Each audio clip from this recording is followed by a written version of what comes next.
hal ini, management in end of life patient. Jadi memang ini end of life patient, tapi sebetulnya namanya pain management itu bukan hanya pada pasien-pasien yang end of life. Kita tahu bahwa end of life patient itu biasanya pasien-pasien yang lintasan hidupnya itu kurang dari 6 bulan ya, dan biasanya sudah masuk memang end of life care gitu. Nah, kalau kita bicara paliatif, konsep paliatif itu sebetulnya tidak hanya end of life care. Namun, dari mulai pada saat pasien didiagnosa sebagai penyakit kronis, ya, dan seringnya memang diambil contohnya kanker, padahal penyakit kronis yang lainnya seperti jantung, stroke, ya, kemudian ginjal, itu sebetulnya masuk dalam ranahnya paliatif gitu. Dan itu sudah ada pada saat pasien didiagnosa. Jadi bagaimana memberikan support kepada pasien itu karena dia harus menerima diagnosanya, lalu harus menerima terapinya yang terus berkesinambungan. Nah, di dalam hal paliatifnya ini tentunya ada pasien-pasien yang mengalami pain, ya, dan bukan hanya pasien kanker ya sebetulnya. Cuma karena memang banyak pasien kanker yang mengalami pain, jadilah konotasinya jadi ke cancer pain gitu. Dan sebetulnya tidak selalu begitu.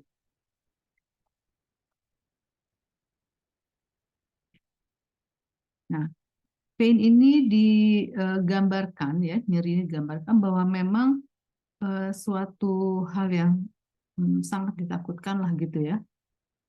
Dan bahkan dari kematian itu sendiri. Jadi kalau saya sering melihat ya pasien-pasien kanker, karena saya di bidang kanker juga. Jadi bagaimana kalau dia nyeri itu dia udah nggak mikir kematian ya, tapi dia mikir gimana nih caranya supaya nyeri saya ini hilang gitu ya. Itu memang amat sangat kasihan gitu ya melihat mereka harus menderita nyeri seperti itu. Kalau kita bisa meredakan nyerinya itu amat sangat anugerah buat mereka katanya ya. Dan ternyata yang namanya terutama cancer pain itu bermacam-macam jenis nyerinya. Ada yang bilang dia nyerinya seperti ditekan, seperti ditusuk, ada yang seperti mules gitu ya. Jadi bermacam-macam lah. Jadi oleh maaf. Jadi oleh International Association for the Study of Pain dikatakan bahwa pain ini adalah unpleasant sensory, jadi sensor yang tidak menyenangkan ya, jadi pengalaman emosional juga yang tidak menyenangkan yang berhubungan dengan kerusakan tisu yang aktual atau yang potensi itu jadi kerusakan tisu, kerusakan jaringan ya. Jadi memang ini berhubungan ya dengan adanya kerusakan tersebut ya, atau yang terutama di sini dalam hal kanker ya. Jadi makanya kalau kanker sih biasanya dia bukan hanya kerusakan jaringan, tapi juga dari desakan si tumornya sendiri yang bisa membuat rasa nyeri ini. Nah, jadi berapa persen sih ya pasien-pasien kanker ini yang mengalami nyeri di sini? Ya, ternyata 59% nih, banyak ya, 55% yang pasien-pasien menjalani terapi kanker. Jadi dalam terapi kankernya sendiri dia masih mengalami nyeri ini. Ya. Lalu 64% pasien-pasien dengan penyakit yang sudah stadium lanjut. Jadi bisa dibayangkan bagaimana pasien-pasien yang sudah stadium lanjut ini, apalagi yang sudah end of life care, dia harus menjalani sisa hidupnya dengan nyeri ini. Ya, jadi sangat kasihan ya sebetulnya. Kemudian ada ternyata walaupun dia sudah menjalani terapi kuratif, masih ada nyeri ini. Ya, sebanyak 33%. Gitu. Nah, jadi mungkin ini adalah yang 33% ini mengalami nyeri setelah kuratif, mungkin masih ada sisa-sisa. Ya, artinya misalnya dia post radiasi atau post surgery ya, jadi bedah gitu ya, itu masih ada nyerinya. Kalau post kemoterapi biasanya sih nyeri yang dirasakan itu bukan nyeri ya, tapi fatigue biasanya yang dirasakan. Nah, ini adalah insidensi dari nyeri yang disebabkan oleh kanker ya. Di sini dilihatkan berdasarkan jenis-jenisnya. Nah, kalau kita lihat di sini, memang paling banyak itu adalah pankreas, ya sebanyak 93%. Jadi dan gejala itu pun sebetulnya juga kanker pankreas itu biasanya nyerinya dulu. Jadi kalau ada nyeri di abdomen, hati-hati tuh gitu ya. Dan ternyata dia memang kanker pankreas, ya memang terbukti lah. Dan tujuan kemoterapi juga sebetulnya terutama adalah untuk menghilangkan nyeri ini. Bukan ya bukan untuk bukan sepenuhnya untuk mereduksi tumor, memang itu harus reduksi tumor, tapi pada kenyataannya kemoterapi itu mereduksi tumornya tidak sebesar kita menghilangkan nyerinya. Gitu.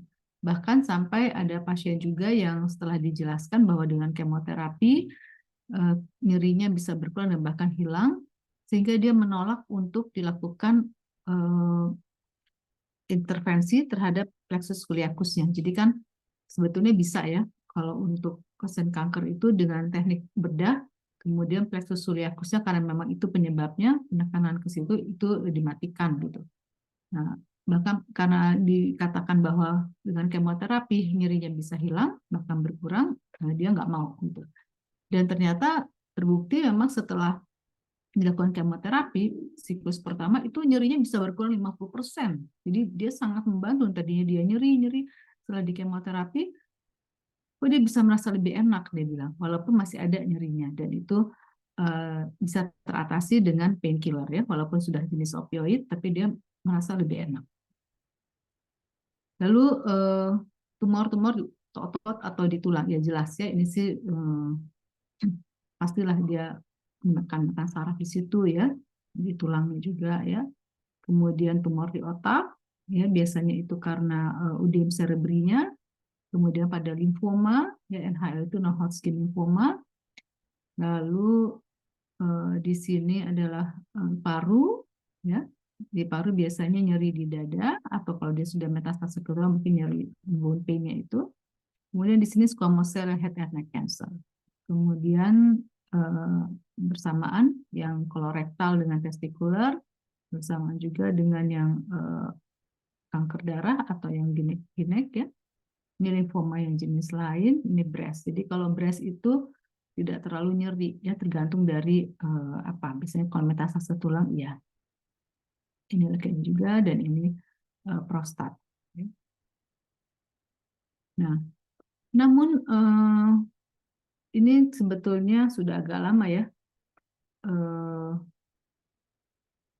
Referensinya ya 2009, juga sudah agak lama, sudah lama ya sama 2016. Ternyata tidak semua pasien itu mendapatkan intervensi nyeri yang baik. Kita lihat di sini ya, nah 70%, lumayan lah. Untuk sesaknya hanya 55%. Untuk depresinya hanya 15%. Ya. Untuk konstipasi hanya 20%. Jadi masih banyak yang memerlukan intervensi untuk keluhan-keluhan dia. Ini ya. Di sini juga ditunjukkan bahwa pain management index, jadi pain management index ini dihitung gitu ya, berapa persen sih pasien-pasien yang mendapatkan terapi nyeri yang baik, ternyata itu hanya 25,2%. Bahkan di sini dikatakan bahwa hanya 1 dari 3 pasien ya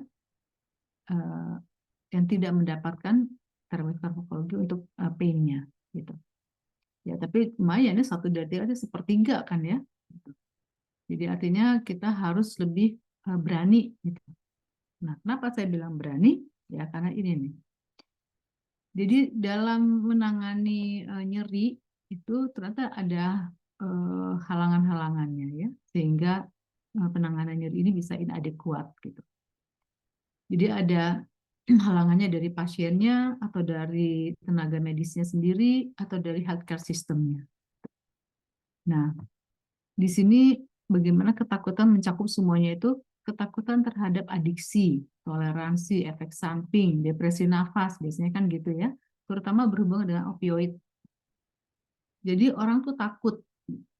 Nah, dokternya sendiri mungkin tidak terlatih untuk penilaian nyerinya, ya. Kemudian pengetahuan dia tentunya, ya. Kemudian ketidaksediaan dia tidak bersedia untuk menulis opioid, ya mungkin karena rasa takutnya juga gitu ya, karena dia kurang pengetahuannya. Kemudian dari pasiennya sendiri ada faktor efektifnya, faktor kognitifnya, ya, dan juga terhadap kepatuhan dia terhadap nyeri ini, ya, karena tadi berhubungan dengan takut mual, ya. Jadi dia terkognitif, jadi bagaimana dia mengenali nyerinya juga, ya. Nanti saya akan jelaskan mengenai pain assessment itu. Nah, kemudian dari healthcare systemnya sendiri adalah keterbatasan untuk akses opioidnya, ya. Kemudian juga ketersediaan dari pain dan palliative care yang ahli dari palliatif dan pain ini. Nah, khususnya untuk nyeri kanker, ya, nyeri kanker itu sebetulnya tidak ada perkataan adiksi, ya. Jadi kita nggak boleh takut untuk meresepkan opioid, ya. Paling hanya kita perhatikan adalah toleransi pasien, efek samping, dan ini kemungkinan depresi nafasnya.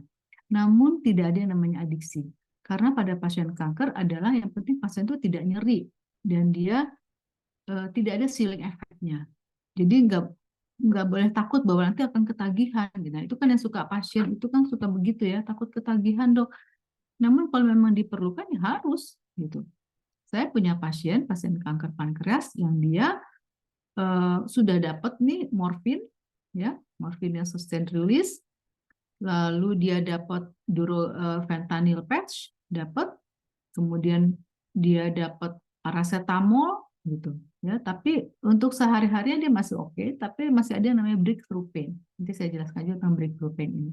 Sehingga untuk breakthrough pain ini dia harus memerlukan fentanyl bolus gitu. Jadi untuk seorang dokter tidak perlu takut. Jadi apalagi untuk meresepkan opioid, ya, karena memang ini diperlukan. Kalau adiksi biasanya pasien itu memang sepertinya dia memang jadi ketagihan gitu. Tapi kalau untuk yang nyeri, kita bisa tanyakan gitu nyerinya seberapa, ya. Lalu mengenai efek sampingnya juga biasanya mual. Nah, jadi artinya opioid ini masih bisa terus diberikan selama pasien bisa toleran. Artinya tidak ada efek samping yang memberatkan ke pasien. Jadi artinya dia tidak mual, kemudian tidak sampai tidur terus. Tapi sebetulnya untuk awal-awal kalau dia masih jadi tidur terus, ya itu sebetulnya baik aja dari hal yang tadi dia nyeri lalu dia bisa tidur, itu kan suatu yang baik lah sebetulnya, ya, dia bisa istirahat dulu. Cuman biasanya kalau udah gitu keluarganya yang rewel gitu, dok ini kok tidur terus gitu, ya. Nah lalu barulah kita mulai mencoba untuk mengurangi efek samping ini. Kalau depresi pernafasan, yaitu kita harus perhatikan, itu memang hati-hati ya pada orang yang memakai opioid ini. Cuman biasanya sih saya jarang sekali ya sampai yang depresi pernafasan. Yang namanya ini tadi kita membicarakan akses opioid ini, ya.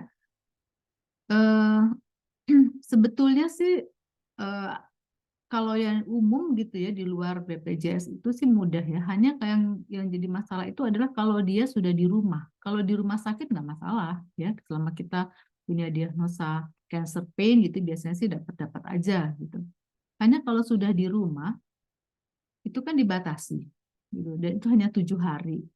Nah, pada saat apalagi kalau paliatif nih, tim paliatif di RSAS sendiri mengemukakan bahwa pasien itu kita untuk home care itu obat-obatan belum ditanggung sama BPJS. Jadi home care itu nggak ditanggung sama BPJS. Jadi artinya kalau pasiennya rawat jalan ya nggak bisa gitu ya bahwa dia pakai BPJS. Artinya untuk ketenagaannya juga ya dia harus bayar pasiennya. Kemudian untuk obat-obatan juga iya. Sehingga kami akali ya keluarganya aja kalau gitu yang datang, atau sekali pasiennya datang kalau memang bisa untuk mengatakan bahwa memang ya dia ada pasiennya nih dia memerlukan gitu opioid. Tapi biasanya juga hanya dikasih 1 minggu, jadi artinya nanti keluarganya ya harus datang lagi gitu. Nah, cuman memang karena ketakutan bahwa opioid disalahgunakan, jadi memang harusnya ada tenaga kesehatan yang terus memantau bahwa memang pasien ini masih perlu. Jadi artinya walaupun dia sudah di rumah, untuk home care ada nakesnya yang datang untuk mengecek skala nyerinya, oh ya dia masih butuh opioid, gitu, lalu memberikan resep sehingga nanti keluarganya menembus di apotik, ya itu untuk yang BPJS biasanya. Tapi kalau untuk yang umum sih ya kita bisa resepkan 1 bulan, gitu ya. Nah tentunya untuk adherence, untuk kepatuhan pasien ini terhadap analgesia yang kita berikan, kita harus jelaskan ya, dan harus kerjasama dengan baik gitu. Jadi artinya pakai skala nyeri itu nanti seberapa dan mualnya seberapa. Nah kalau pasien yang well educated dia tentunya akan memberikan keterangan pada kita dengan jelas karena dia sendiri yang merasakan. Jadi kita menilai berdasarkan apa yang dikeluhkan. Nah kebetulan yang pasien tadi saya pankreas dia sangat baik sekali, dia bisa menghitungkan jam-jamnya dia nyeri gitu ya, sehingga kita ambil kesimpulan pada saat itu bahwa oh ya dia ini ternyata breakthrough pain-nya yang kita nggak bisa atasi gitu. Dan memang kalau breakthrough pain tuh kita memang eh, tidak bisa dicegah gitu ya. Dia bisa timbul sewaktu-waktu. Padahal dia untuk quality of life sehari-harinya sih kalau nggak ada breakthrough pain udah oke dengan painkiller yang kita berikan.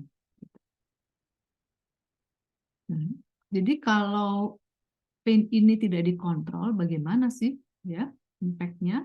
Ya ini tentunya untuk fisiknya ya dia lelahkan karena kesakitan, terus dia jadi nggak bisa bergerak, ya immobile.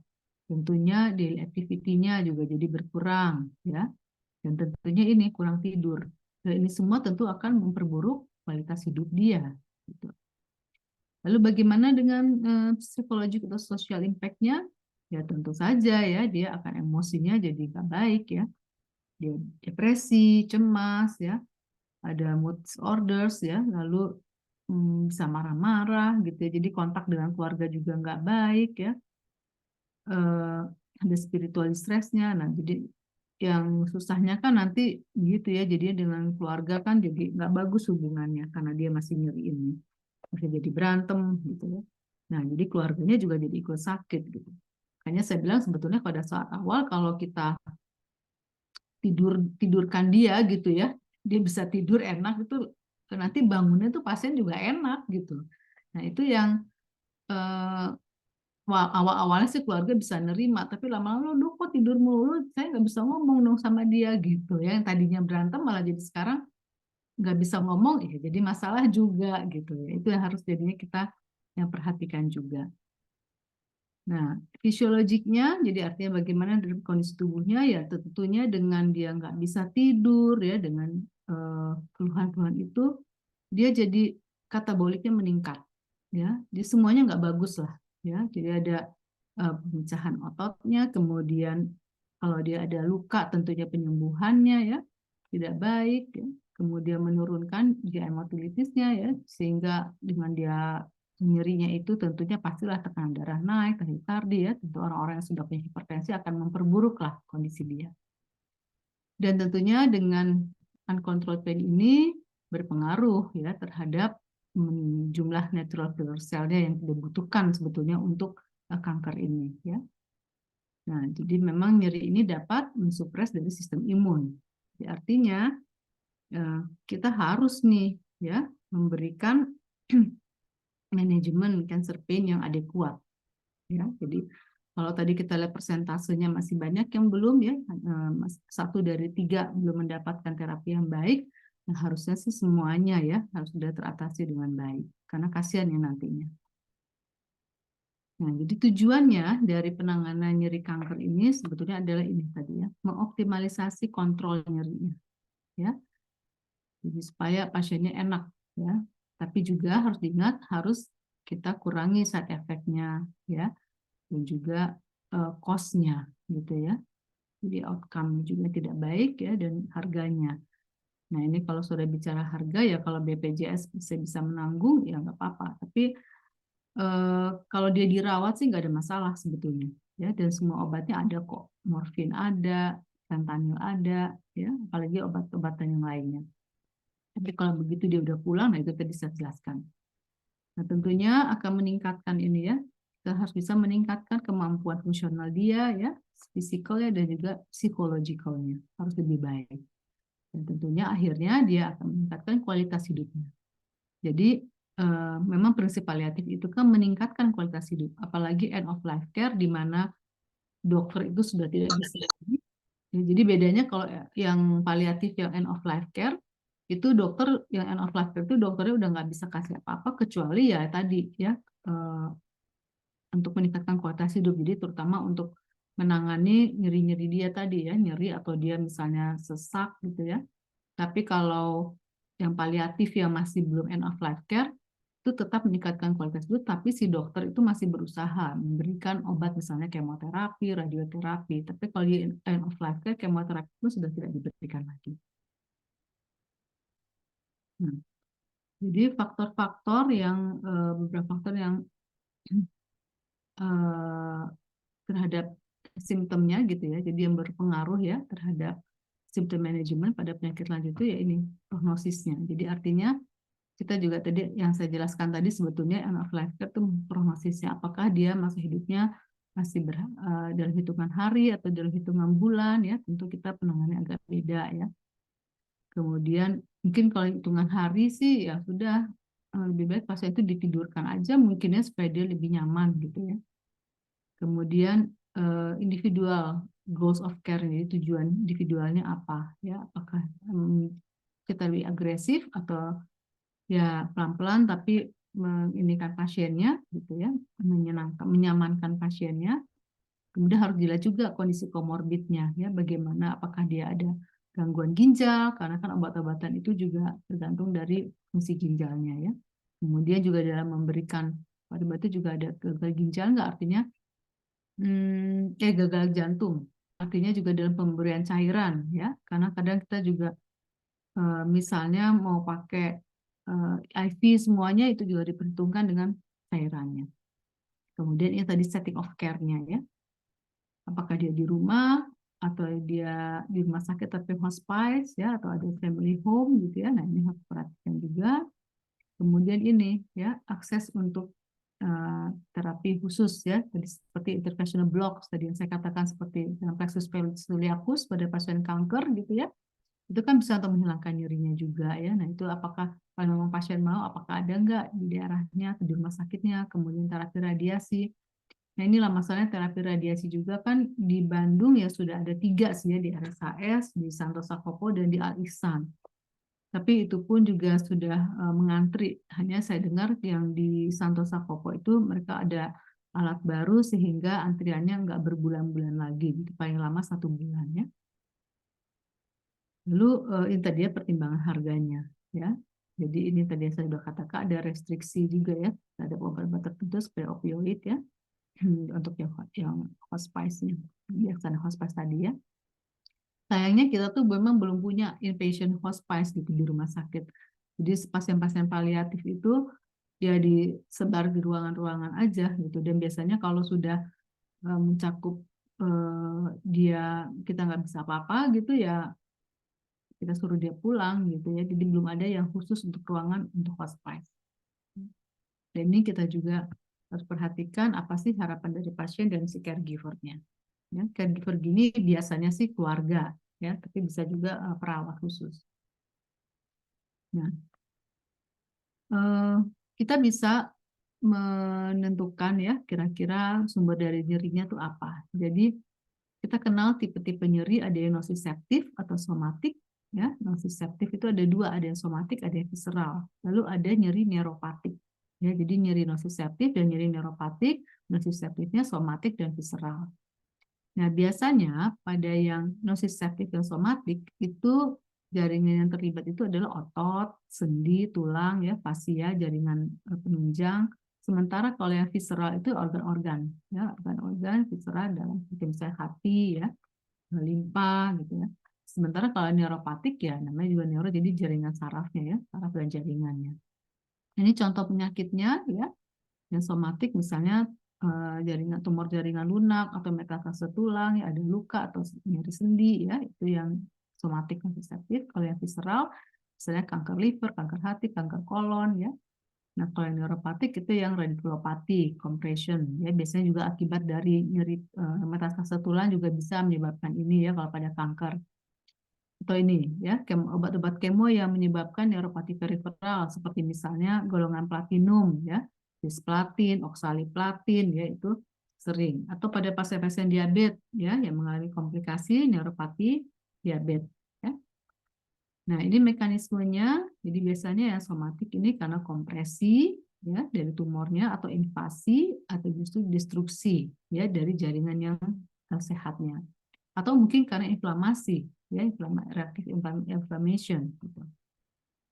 Kalau untuk visura ini biasanya tumor involvement dari kapsul organ. Dan jadi misalnya kalau ada tumor hati itu suka nyeri karena memang kapsul dari hatinya itu jadi teregang akibat si tumornya ya. Jadi itu yang menyebabkan rasa nyeri. Atau pada kanker kolon misalnya dia ada distensi kan dari si rongga kolonnya itu ya, kalau viskusnya itu. Nah, itu menyebabkan nyeri. Sementara kalau yang neuropatik itu karena invasi langsung atau kompresi dari si sarafnya oleh si tumornya tersebut ya. Nah, kalau misalnya karena kemoterapi tadi kenapa bisa menyebabkan neuropati ya, karena dia menyebabkan kerusakan sarafnya oleh si obat-obat tersebut. Memang tidak semua obat kemo ya, tapi seperti obat tadi saya sebutkan ya. Termasuk si paclitaxel juga ada neuropatinya walaupun tidak ini. Seperti obat imunomodulator, thalidomid, lenalidomid, nah itu sering menyebabkan neuropati perifer. Kemudian diabetes sendiri akibat komplikasi dari penyakitnya, atau kita tahu herpes zoster. Kan herpes zoster tuh nyerinya yang namanya herpetic neuralgia ya. Itu bisa berbulan-bulan bahkan bertahun-tahun. Jadi si lesinya sendiri sudah sembuh tapi nyerinya itu masih ada aja gitu. Nah, itu yang kasihan tuh biasanya ya. Saya juga ada pasien yang dia udah lama sekali 5 tahun yang lalu, tapi sampai sekarang itu kadang-kadang masih suka ada serangan gitu, walaupun jarang, tapi suka ada tiba-tiba nyeri gitu. Dan itu di daerah yang memang dulunya bekas herpesnya. Lalu bagaimana tipe nyerinya sendiri? Nah, kalau yang somatik biasanya ininya nyeri sangat seperti di throbbing tuh seperti dia apa tusuk gitu ya, stabbing juga ya. Kemudian pasiennya bisa menunjukkan dengan baik ya, ya nyerinya nih. Kemudian ini juga itu ya nyeri ya, nyeri yang seperti ditusuk atau ditekan juga bisa, katanya stabbing ditekan ya atau ditusuk gitu ya. Nah, ini juga kalau yang visceral dia juga biasanya bisa ya ditunjukkan oleh pasiennya di mana. Nah, bisa juga cramping ya. Jadi cramp tuh seperti mules gitu ya atau kolik gitu ya. Nah, ini pada pasien-pasien yang pasien kolon atau pankreas juga bisa ya. Tapi juga bisa dia nggak tahu dia di mana pokoknya nyeri gitu. Bisa juga begitu ya. Lain halnya dengan yang somatik. Nah, kalau yang neuropatik biasanya rasa terbakar ya, terus seperti kesemutan ya. Eh, jadi seperti apa tuh? Electric shock tuh menjalar gitu ya. Dan biasanya suka dia nggak bisa tahu dia di mana nih, pokoknya rasa rasa kesemutan ininya atau baal sih enggak ya. Tapi dia nyerinya tuh bisa menjalar juga gitu, kesetrum seperti kesetrum. Nah, obat-obatannya sendiri kita sebetulnya kapan kita bisa memberikan opioid ya. Biasanya pada yang somatik dan visceral kita berikan opioid ya. Tapi ini tidak semuanya, biasanya skalanya 8 ke atas baru kita berikan. Nah, yang ringan adalah acetaminophen seperti paracetamol ya. Kemudian non steroid antiinflamasi drug atau kortikosteroid ya. Atau untuk yang visceral tadi ditawarkan untuk interventional blocks tadi pada yang blok Rectus celiacus ya untuk kanker pankreas biasanya ini. Nah, kalau yang neuropati itu biasanya kita berikan anti epilepsi, antidepresan ya atau lidocaine topikal. Ya, nggak kena kalau dia dikasih opioid acetaminophen. Namun, pada pasien-pasien kanker ini semua nyeri, jenis-jenis nyeri ini tuh biasanya ada. Jadi dia mixed pain gitu. Ada somatik, ada visceral, ada neuropatik. Jadi memang biasanya kita kasih kombinasi semua ini gitu. Termasuk antidepresan juga. Jadi kalau udah pasien kanker tuh ya boleh memberikan macam-macam obat ini gitu ya. Nah, teman kita harus ketahui juga mekanismenya ya, sehingga itu juga bisa menjelaskan kenapa kita berikan obat-obat tadi gitu ya. Nah, ini kan tadi ya, yang seperti saya jelaskan, nociceptive karena kerusakan jaringan, ya. Jadi kemudian neuropatik karena kerusakan sarafnya, ya. Ini alasannya. Kemudian, nah di sini, jadi rasa nyeri, jadi ada saraf nociceptor, ya, di sini. Nanti dia biasanya nih kalau osteolisis kan biasa karena metastase tulang ya, walaupun ada juga osteoblastik, tapi osteolisis ini dia akan melepaskan faktor-faktor noxious ini ya, bradikinin, prostaglandin ya, nerve growth factor, serotonin, ATP, termasuk sel-sel inflamasi, sel-sel kanker ya, atau kerusakan jaringan ini. Kemudian ini diterima oleh reseptor, kemudian diteruskan nih ke spinal cord gitu ya. Sini nanti diteruskan ke otak ya. Nah, juga di sini ada inflamasi ya, ada substansi ini diteruskan. Sehingga itulah yang menimbulkan rasa nyeri tersebut ya. Nah, makanya untuk yang nociceptive tadi masker gitu kita biasanya memang pakainya golongan obat-obat yang opioid atau paracetamol atau NSAID ya. Tapi kalau untuk yang neuropatik tentunya lebih ke arah untuk nyeri ke sarafnya. Nah, ini tipe-tipe dari nyeri kanker ya. Ini tadi saya dari tadi selalu mengatakan ada intermittent ya, atau sorry, ini mah yang non breakthrough pain ya. Ada yang breakthrough pain itu dia biasanya tiba-tiba aja nyeri gitu ya. Gitu. Jadi ada yang continuous pain, ada acute pain, ada chronic pain, ya, ada cancer pain syndrome, ada mixed pain syndrome, ya. Dia tipe-tipe nyeri. Nah, ini yang intermittent, ini yang incident pain, ada non-incident pain. Jadi kalau incident pain itu biasanya ada faktor pencetusnya dan biasanya tahu misalnya apa? Misalnya habis makan gitu ya. Nah, ini pada kanker pankreas juga ada tuh incident pain-nya. Jadi dia kalau habis makan jadi terangsang gitu. Nah, terutama kalau kanker pankreas biasanya berhubungan nyerinya itu dengan makanan yang berlemak, sehingga ada yang memang kalau makan berlemak lalu dia jadi nyeri. Akhirnya kita putuskan ya kalau pasien-pasien seperti gini harus bebas lemak makanannya ya, dan ternyata memang terbukti. Ada juga non incident pain ya, has no precipitating factor, jadi ini nggak ada faktor presipitasinya lalu jadi aja ya. Nah ini salah satu bukan non breakthrough pain, ini breakthrough pain juga kok masuk sini ya.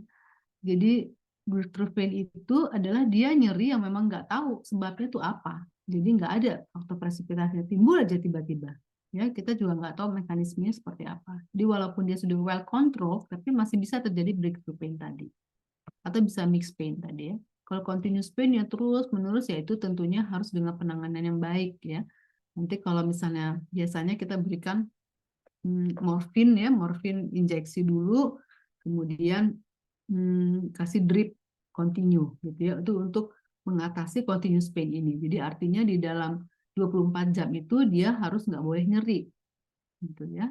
Nanti berapa target si obatnya, dosisnya berapa, nah itu baru kita konversikan nanti ke oralnya ya.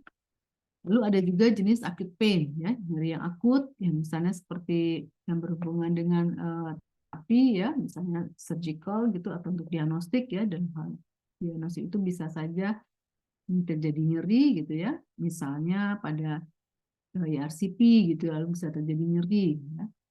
Atau chronic pain tadi ya yang berhubungan dengan tumornya. Nah, tadi saya sudah jelaskan ini tentang nociceptive dan neuropatik ya. Nociceptive pain, inflammatory pain. Ya. Jadi di sini nociceptive pain-nya aktivasi katanya ya dari A delta dan C fibernya. Jadi ini responnya terhadap rangsangan yang thermal, mechanical, dan juga chemical. Itu ada yang somatik, ada yang visceral tadi ya. Tadi saya jelaskan yang somatik yang ini tadi ya, yang visceral yang berhubungan dengan organ, ya, termasuk peritoneum juga di sini. Nah, inflamasi, ya nyeri inflamasi berhubungan dengan inflamasi yang melibatkan organ-organ dan juga nociceptor vegetasinya. Neuropatik tadi ya, yang nyeri neuropatik. Kemudian mixed pain syndrome. Mixed pain syndrome jadi yang nociceptor dan neuropatik. Nah, ini biasanya pada cancer pain sudah terjadi mixed pain syndrome tadi. Nah, bagaimana kita menilai nyeri? ya. Jadi katanya ini pakai Socrates, ya. S-nya site, letaknya di mana, konsepnya, awalnya gimana, ya nyerinya. Ya, kemudian termasuk juga di sini apakah sebelum makan, sesudah makan, apakah berhubungan dengan pergerakan atau tidak, karakternya tadi bagaimana ya, apakah dia nyerinya kalau tadi site menyangkut yang dia tadi dia bisa menunjukkan dengan jelas nggak sakitnya di mana ya. Dan tadi juga yang visceral kan ada juga yang dia samar-samar atau dia nggak bisa dia nggak tahu, pokoknya daerah sinilah gitu ya. Misalnya daerah perut aja tapi nggak tahu tapi di mana gitu.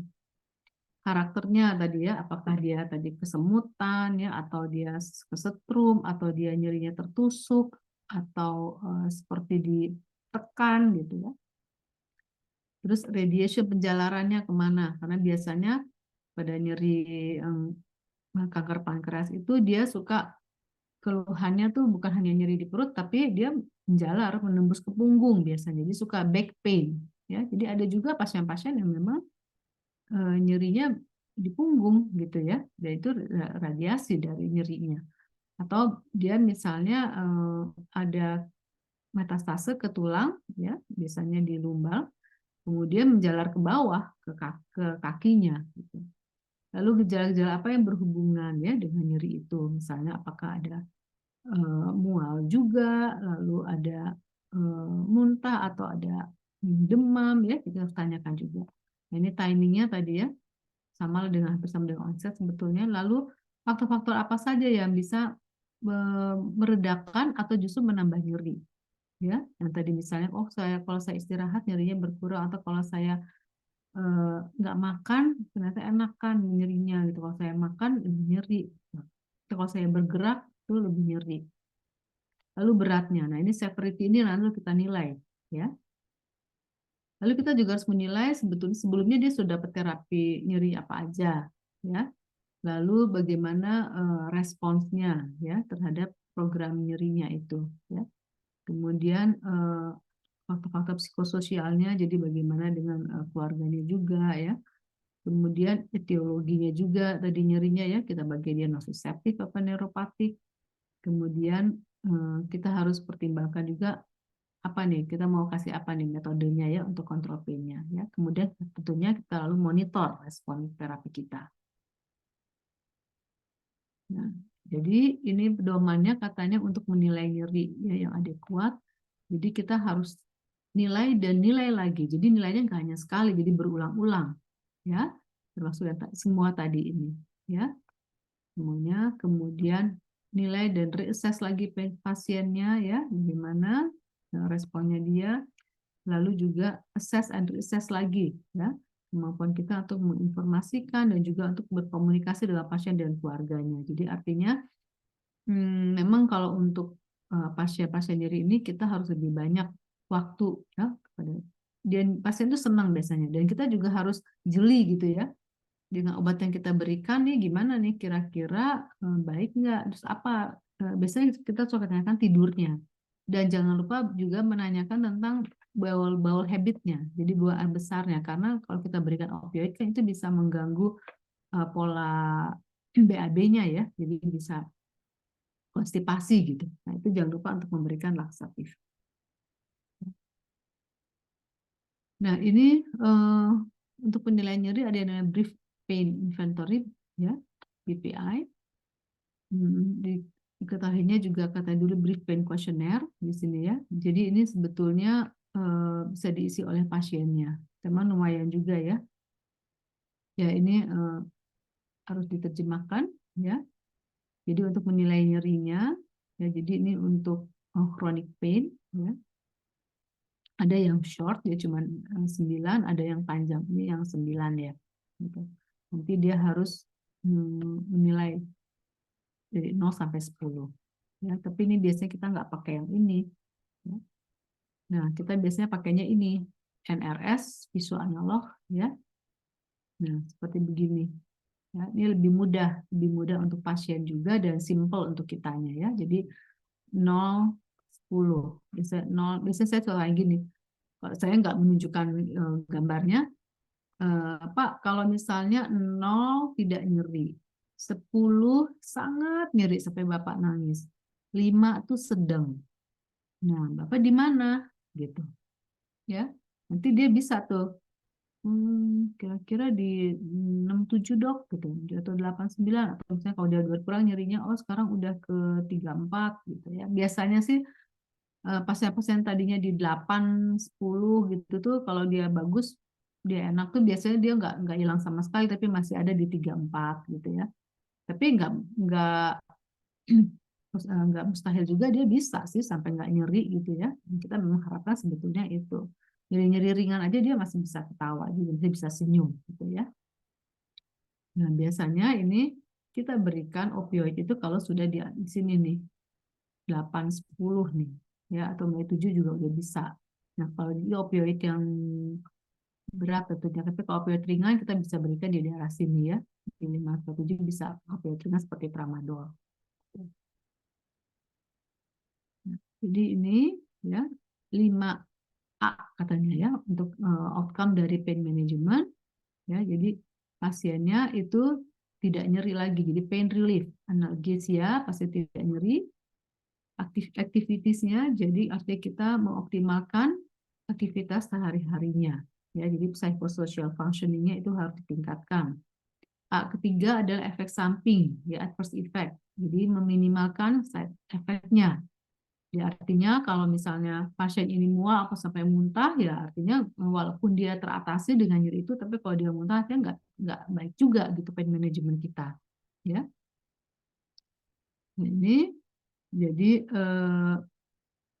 kalau misalnya kita apa ya, kan tadi katanya ketakutan, tapi kita juga harus perhatikan obat-obat yang mungkin kerjanya nanti jadi memperberat efek samping atau memang memberikan hasil yang kurang baik yang katanya adiksi juga ya, padahal ya itu kita bisa sebenarnya sih kita bisa meningkatkan dosis dulu sebelum kita combine gitu ya. Nah ini ya, jadi afeksinya gimana ya, jadi antara mood dia dengan nyerinya ya, jadi kita harus artinya pasien ini eh, kalau dia dengan tidak nyerinya itu juga artinya memperbaiki moodnya dia ya, jadi itu kita harus perhatikan ya, bahwa kita membuat pasien itu senyaman mungkin lah gitu ya. Kalau kelihatan dari A ini dia nggak nyeri, efek samping sangat minimal sehingga dia bisa aktivitas dengan baik, dia bisa moodnya baik, tentunya nanti hubungan dengan keluarganya juga dengan sekitarnya juga akan lebih baik. Nah ini ada WHO step ladder ya. Nah jadi sebetulnya kita nggak harus mulai dulu dengan non-opioid sama adjuvan. Kalau pasiennya sudah fase 7 sampai 10, itu kita bisa pakai strong opioid. Gitu ya. Nah, kalau tadi saya katakan kalau yang fase 4 sampai 6 itu kita boleh pakai weak opioid. Ya. Kalau yang masih ringan itu pakai non-opioid. Nah, maksud adjuvan ini contohnya misalnya apakah kita perlu kan ini kalau non-opioidnya paracetamol ya, plus adjuvan itu termasuk di dalamnya adalah seperti steroid kalau memang diperlukan ya, atau adjuvan terapi misalnya aku puncur gitu ya, itu masih boleh diberikan. Ya. Kemudian ini, jadi kalau kita udah bisa kasih yang fase 4 boleh dikasih tramadol ya misalnya. Juga yang non opioid seperti dengan paracetamol atau non steroid antiinflamasi ya, termasuk juga adjuvan terapi kalau memang diperlukan. Tapi kalau sudah pasnya segini 7 sampai 10 langsung diberikan opioid. Jadi nggak perlu walaupun ada WHO step ladder ini, tapi pasien kalau sudah di sini ya sudah langsung diberikan opioid. Itu prinsipnya. Jadi jangan kasih opioid dulu gitu ya. Kita harus kasih ini enggak. Tergantung dari berapa fasnya atau berapa NRS-nya tadi. Jadi makanya kalau kita ke pasien itu untuk menilai nyeri dan juga memonitor treatment kita itu dengan ini ya, dengan fas atau NRS. Selalu tanyakan berapa fasnya atau berapa NRS-nya kira ya. Dan itu kita catat ya. Nah, ini ya tadi no need to start from first step kalau memang dia sudah berat ya. Nah, ini tadi ya Contohnya nih ya tadi yang mild pain bisa dengan paracetamol ya. Lalu kita nilai lagi kalau nggak terkontrol berarti dia udah masuk ke sini. Makanya perlu sekali untuk menanyakan skalanya ya, skala berapa ya. Jadi apakah kita sudah memberikan opioid yang ringan ya? Boleh juga kita berikan tadi ya NSAID paracetamol ya. Terus di assess tiap harinya. Kalau nggak terkontrol lagi ya harus pakai strong opioid. Ya. Nah, strong opioid ini morfin bisa, tapi juga ada juga pasien-pasien yang bisa terkontrol dengan morfin dan ada juga yang dia hanya bisa terkontrol dengan fentanyl gitu ya. Tapi bisa juga dengan dua-duanya. Jadi untuk eh, misalnya dia untuk sehari-harinya dia bisa nih pakai morfin, tapi begitu breakthrough pain dia harus dengan fentanyl ya. Seperti pasien saya juga dia pakai fentanyl bolus gitu kalau ini. Tapi kalau pakai morfin dia bisa aja jadi muntah gitu. Itu yang kita harus perhatikan. Jadi kita benar-benar tanya, kalau kita tambah dosis ini coba ya perhatikan ya bagaimana nyerinya, bagaimana mualnya. Nah, jadi di sini ada prinsip bahwa kita menaikkan dosis opioid ya jika hmm, ada kegagalan dalam dosisnya ini ya. Jadi artinya bisa kita tingkatkan terus. Jadi saya bilang nggak ada ceiling effect ya, kecuali kalau udah ada side effect-nya gitu. Jadi kalau ada side effect-nya ya artinya kita harus ganti jenis opioidnya. Jadi saya katakan saya dengan morfin dia muntah ya kita ganti dengan fentanyl gitu. Atau rutenya ya mungkin dengan oral dia masih muntah ya mungkin kita ganti dulu dengan IV ya, atau kan sekarang sudah ada yang ditempel ya. Nah, kemudian kita bisa juga misalnya tadinya sudah pakai yang apa ya fentanyl atau morfin drip, kemudian mau ganti dengan yang fentanyl patch gitu. Itu ada nanti ya kita dosis konversinya gitu. Nah, terus kalau dia masih ada, nah kita inikan lagi masih ada nyerinya, kita pertimbangkan lagi ya farmakologi dan farmakologi ataukah kita perlu tadi blok ya blok sarafnya. Jadi itu harus ada uh, pain teamnya ya. Nah, juga ini yang tadi always use rescue doses to treat breakthrough pain ya. Yang breakthrough pain ini jadi biasanya di luar yang kita sudah dia teratasi lalu ada breakthrough pain yaitu biasanya lain sendiri. Nah, biasanya kalau pasien mau ke rumah, jadi gimana ya dok ya? Nah itu biasanya ada morfin yang immediate release, gitu ya. Dulu sih ada oxynorm ya, oxynorm yang di bawah sublingual itu. Ya itu tergantung individual. Ada yang terbantu dengan itu, ada yang enggak. Tapi ada juga yang breakthrough tidak terlalu berat, cukup misalnya dengan yang suppositoria, Provenil suppositoria itu biasanya bisa juga ya. Jadi yang bisa untuk di rumah lah, jadi nggak bukan injeksi. Kalau di rumah sakit biasanya kita breakthrough pakai injeksi. Ya. Oke. Nah, ini macam-macam ya. Jadi ini ya, farmakologi sama non farmakologi itu farmakologi macam non opioid ini jenis-jenisnya ya, acetaminophen, NSAID. Nah, ini untuk NSAID harus diperhatikan terhadap lambungnya. Jadi pasien-pasien yang memang ada keluhan lambung hati-hati ya. Mungkin cukup dengan acetaminophen aja yang aman ya. Opioid juga macam-macam ini tipenya ya. Tuh. Nah, hanya mungkin kita lihat di sini kok nggak masuk petidin ya, opioid, padahal petidin kan masuk juga ya.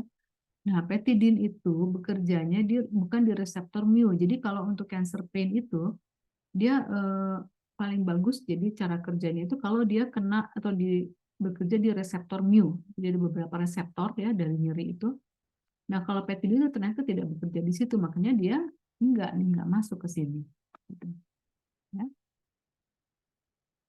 Kemudian nah ini yang tambahan-tambahan ya, bisa termasuk kortikosteroid ya, nah bisfosfonatnya untuk nyeri tulang ya, atau antidepresa, antiepileptik ya. Jadi tadi kan saya bilang juga dia genix pada cancer pain itu bisa jadi nyerinya campuran ya. Nah itu kita bisa berikan antidepresan juga. Ya non farmakologi strategi ya ini ya, physical therapy ya, membantu dengan rehabilitasi, terapi okupasional ya, atau ya kemoterapi salah satunya tadi seperti kanker pankreas bisa mengurangi nyeri ya, kemudian dengan radiasi, jadi radiasi paliatif namanya untuk mengurangi nyerinya.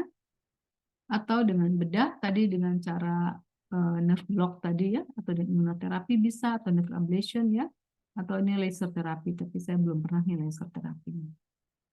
Kemudian psychological approach. Jadi kadang-kadang nyeri itu juga ada psikisnya gitu ya. Nah, inilah yang jadi kita minta bantuan juga psikoterapi untuk ini. Jadi artinya di sini kita harus screening ya. Jadi tentang nyeri itu kemudian kita nilai dan kita nilai ulang lagi, nilai dan nilai ulang lagi nyerinya dan juga pasiennya ya, sehingga kita bisa memberikan ini farmakoterapi, psikoterapi ya, atau CBT.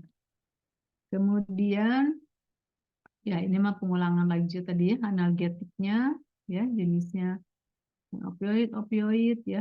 Eh, ya ini ada rectal suppository ya, kadang ada yang injectable bisa, mungkin pada rectal suppository itu lebih baik untuk yang di rumah ya. Nah, kodein juga bisa termasuk dalam opioid yang ringan juga. Jadi kalau tadi yang nilainya 4 sampai 6 kita bisa beli opioid ini pakai kodein. Nah, biasanya ada yang gabungan juga ya, kodein dengan paracetamol tuh ada ya, jenis-jenisnya. Nah, tadi kan juga kita perhatikan rutenya ya. Jadi artinya sebisa mungkin kalau pasien sudah mau pulang itu kita ganti ke oral semuanya gitu. Ya. Nah, ini ajupan yang tadi ya, steroid, antidepresan, antikonvulsan, ya. Ini antidepresan bisa amitriptyline, ini bisa bikin ngantuk juga nih. Pasien saya pernah saya kasih ini, padahal hanya setengah tablet, tapi dia bisa tidur baru bangun besok sorenya, gitu. Sampai keluarganya tuh eh, ini juga apa khawatir gitu ya. Tapi besok sore dia bangun sendiri dan dia merasa enak, gitu. Ya, ya, ya ini dosisnya ya. Jadi di sini bisa diberikan ya acetaminophen sampai 4 gram per hari ya. Tapi hati-hati pada orang yang lebih tua ya. Kemudian kita berikannya baiknya sih kalau memang itu dibagi dalam 4 dosis ya, apa 3 dosis gitu. Hati-hati kalau ada yang eh, gangguan hepar ya, jadi harus selalu dimonitor ya, SGOT, SGPT. Nah, steroid ini dia juga katanya bisa ngurangi nyeri dan juga memperbaiki makan ya, memang ya kan memang steroid suka dipakai kan untuk nafsu makan ya. Nah, kalau ada spinal cord compression, jadi misalnya orang yang tiba-tiba lumpuh nggak bisa jalan karena metastase itu dengan steroid, kalau dia onsetnya masih cepat, dia bisa kurang dari 12 jam, lalu kita diagnosa spinal cord compression, lalu kita kasih steroid itu bisa pasiennya itu bisa bisa jadi jalan lagi gitu ya, karena itu teratasi dengan mengurangi si bengkak-bengkaknya juga tekanan terhadap sarafnya. Tapi kalau sudah lama dan biasanya pasien kan datangnya ada yang 2 minggu gitu baru datang, nah itu udah telat biasanya ya. Nah teman hati-hati ya, apalagi dengan penggunaan ada antikoagulan ya, karena nanti resiko bleedingnya ya, kemudian juga efek samping lainnya juga ya, juga gangguan ginjal. Jadi tapi nggak usah takut sih sebetulnya, selama kita memang memberikan juga PPI ya seperti omeprazol, lansoprazol, atau pantoprazol ya itu bisa diatasi. Kemudian hati-hati kalau pasiennya sudah ada diabetesnya karena bisa bikin hiperglikemi, bahkan juga bisa hipertensi ya, menaikkan tensinya, dan juga ada pasien-pasien juga mengeluh jadi nggak bisa tidur ya gitu. Ya, kemudian ini antikonvulsan ya, antikonvulsan ini biasanya untuk neuropathic pain tadi. Dia bisa juga untuk metastasi bone pain karena memang metastasi bone pain kan nanti ke arah sarafnya ya, atau untuk insomnianya dia. Nah, ini biasanya kasih pregabalin atau gabapentin ya. Tapi ini memang efeknya jadi ngantuk gitu ya. Makanya kan tadi untuk insomnia jadi bisa tidur. Tapi harus diperhatikan kalau ada gangguan ginjal. Nah, ini kalau ada bone metastasis kita bisa berikan ini pregabalin atau gabapentin. Antidepresan ya. Ini nortriptilin, duloxetin atau NSAID ya. Nah, kalau yang untuk topikal, ya untuk topikal ini tentunya nyerinya yang seharusnya sih untuk nyeri-nyeri ringan aja ya gitu ya. Karena nggak mungkin lah kita pakai banyak-banyak juga ya. Hati-hati juga kalau ada reaksi kulitnya. Ya, jadi ini rekomendasi dari ESMO untuk tingkat nyeri sedang ya. Jadi nih, ini untuk tadi bahwa pemberian opioid kuat dengan dosis rendah merupakan alternatif pengobatan nyeri kanker 4 sampai 6. Jadi walaupun tadi eh, apa WHO bilang untuk yang 7 kan opioid kuatnya ya, tapi kalau di ESMO ini dengan level evidence levelnya itu 2C ya, tapi dengan dosis rendah boleh juga sebagai alternatif ya pengobatan kanker. Ya, jadi uh, ini sendiri dia punya kebijakan sendiri, hanya rekomendasi aja. Jadi tidak terdapat pemberian opioid kuat dengan dosis kecil pada kelompok ini dibandingkan dengan anjuran obat yang dilakukan pada SKPD 2 dari WHO. Ya, jadi di sini uh, walaupun dia ini teman memang buktinya bahwa apa opioid pada dosis kecil ini dibandingkan memang belum ada bukti, tapi boleh gitu ya direkomendasikan boleh saja. Makanya di WHO sendiri kan juga belum masuk ya sebetulnya di WHO guideline ini, tapi boleh dipertimbangkan gitu maksudnya ya. Nah ini ya prinsip terapi opioid ya. Jadi formulasi yang long acting gitu pada ini penambahan extended rate untuk memberikan analgesi pada pengendalian nyeri persisten kronis yang terkontra pada dosis stabil opioid short acting. Jadi artinya kita bisa memberikan extended release gitu ya. Contohnya misalnya pada yang fentanyl yang patch tadi ya kita bisa berikan terus gitu kan, dia bisa tiap 3 hari ya. Nah ini tadi ya pertimbangkan fentanyl transdermal pada pasien toleran opioid pada kejadian tidak dapat dosis opioid konvensional. Nah apalagi fentanyl transdermal ini pada pasien-pasien yang nggak bisa makan ya. Misalnya pada kanker yang di area saluran cerna yang dia ada gangguan dalam menelannya, kita berikan fentanyl patch. Kemudian kita harus pertimbangkan juga penurunan dosis opioid sebesar 10-20% jika memungkinkan. Jadi kalau dia tidak pernah atau jarang membutuhkan analgesik breakthrough pain, ya, nah kita pertimbangkan apakah pengendalian nyeri dengan non opioid. Jadi kalau sudah dengan opioid teratasi, terus breakthrough pain-nya juga nggak ada gitu ya. Nah, kita coba pertimbangkan untuk turunkan dosis opioidnya sampai nanti akhirnya kita menggunakan yang non opioid. Nah, jadi artinya tidak harus selalu opioid terus. Jadi makanya kenapa tadi assess, reassess gitu ya, supaya kita bisa menurunkan maksudnya dosis opioidnya bahkan kalau bisa pakai yang non opioid. Nah, pada pasien yang tidak dapat mengatasi efek samping dan derajat nyerinya mild, maka titrasi penurunan dosis antara 10-20%, 25%, kemudian direvaluasi. Gitu. Jadi, tadi ya, itu kan memang efek sampingnya ya. Tapi ada pasien-pasien yang kuat kok, dia sampai, pernah saya berikan fentanyl itu sampai 75 mikrogram, gitu ya. Nggak apa-apa dianya, gitu ya, baik-baik aja. Tapi setelah dia kita tentunya dengan evaluasi ini kan tidak dalam harian juga ya, mungkin dia setelah 1 minggu gitu dia merasa enak, oke ya kita turunkan ya gitu, coba ya tanpa ini bagaimana gitu. Jadi betul-betul harus kerjasama yang baik dengan pasien gitu. Dan pasien harus diajarkan tadi ya yang mengenai fast tadi ya dan apa memory skill tadi supaya dia bisa memberikan informasi yang jelas untuk kita.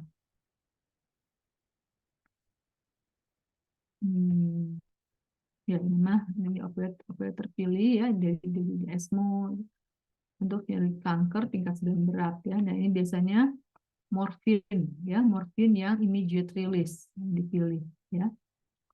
Sekarang juga ada morfin immediate release yang dimakan juga ada ya. Nah, alternatifnya metadon, hidromorfin, oksikodon, buprenorfin. Jadi memang yang dari ini NCCN ini Amerika ya, ESMO itu Eropa ya, itu juga Eropa nih kalau nggak salah nih dia.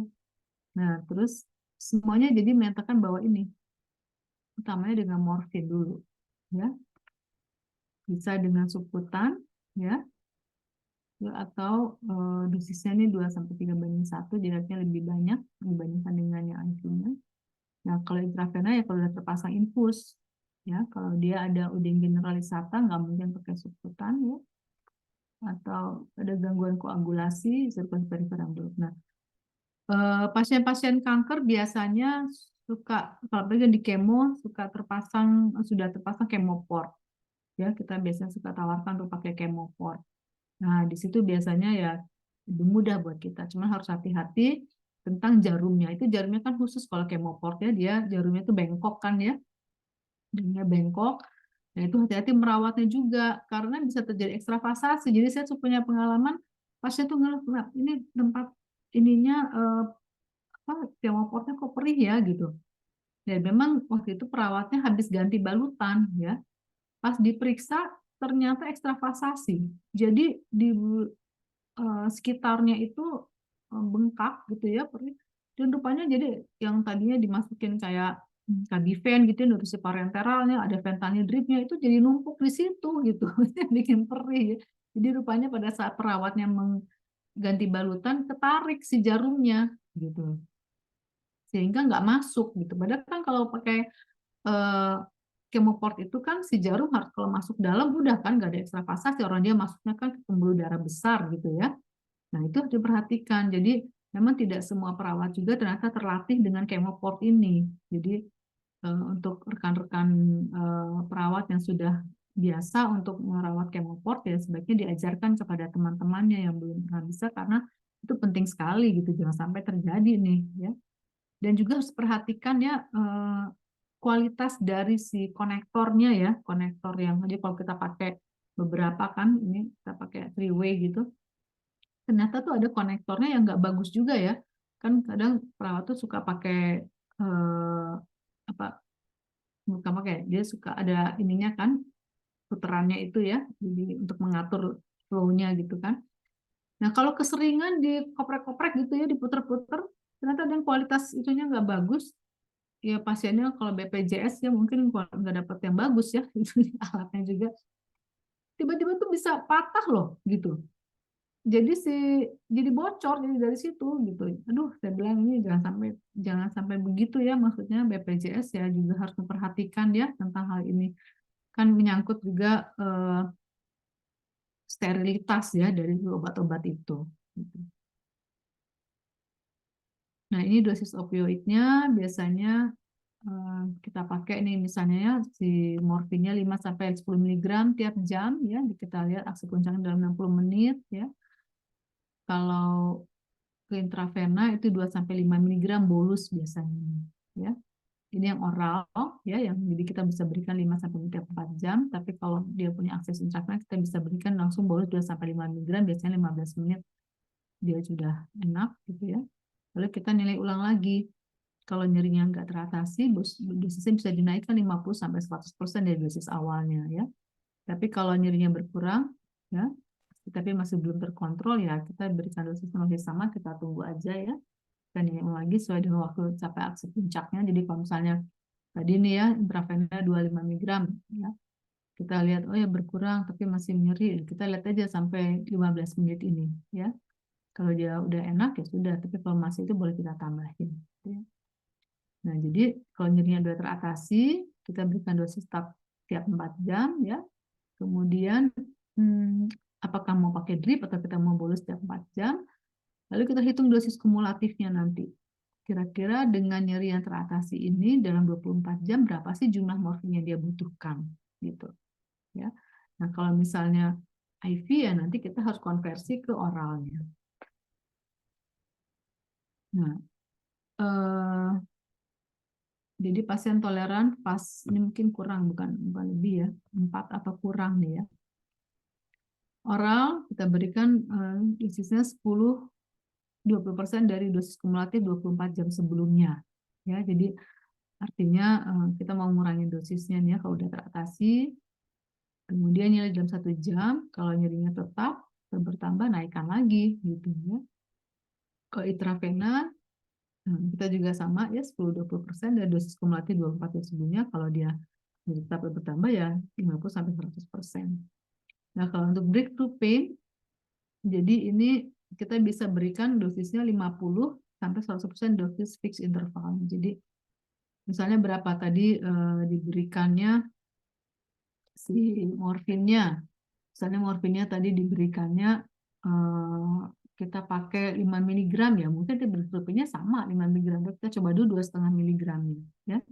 Gitu. Jadi disesuaikan saja. Dan Brixupen ini memang nggak bisa di apa ya, nggak bisa dicegah gitu ya, timbul sendiri aja ya. Jadi walaupun kita udah pakai dosis yang pas gitu buat dia sehari-harinya ya, kita hitung teman ternyata dia masih ada aja gitu. Ya. Nah, kalau udah nyeri terakhir kita switch ke opioidnya kerja panjang.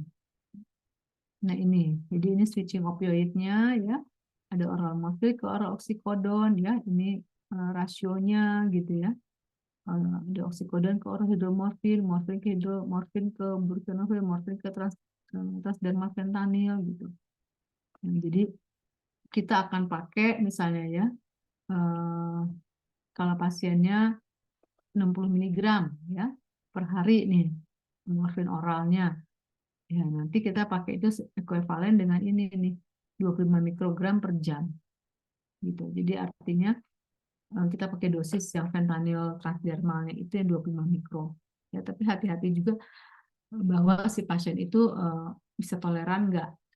Kadang-kadang ada dia pakai morfin, toleran, pakai fentanyl dia nggak toleran. Tapi ada juga yang pada awal-awal, jadi saya juga punya pasien yang dia 12. Dia tadinya nggak kuat dengan yang 25 fentanyl patch. Kalau 25 dia muntah, kalau 12,5 dia enak dan bisa mengatasi nyerinya. Tapi setelah itu kebutuhan dia jadi meningkat gitu ya, nyerinya ini. Kemudian saya tawarkan untuk diberikan, coba ya kita berikan fentanilnya ditambah gitu. Diberikan ternyata nggak muntah, jadi pada awal-awal aja gitu ya. Jadi artinya kita masih bisa mencoba gitu ya, kita kerjasama dengan pasien juga. Sambil juga mungkin kita bisa mengalihkan si pasien itu dengan coba deh kita ini kan ya. Harusnya sih kalau udah di kemo begini mah nyerinya harusnya bisa hilang nih gitu ya. Jadi kadang-kadang ada efek ketakutan. Jadi psikis dari pasien yang bisa membuat dia jadi nyeri gitu. Padahal mungkin dia nggak nyeri yang dalam arti sebenarnya gitu. Jadi ada faktor psikisnya. Nah, setelah atau dia memang mungkin lebih tenang gitu ya.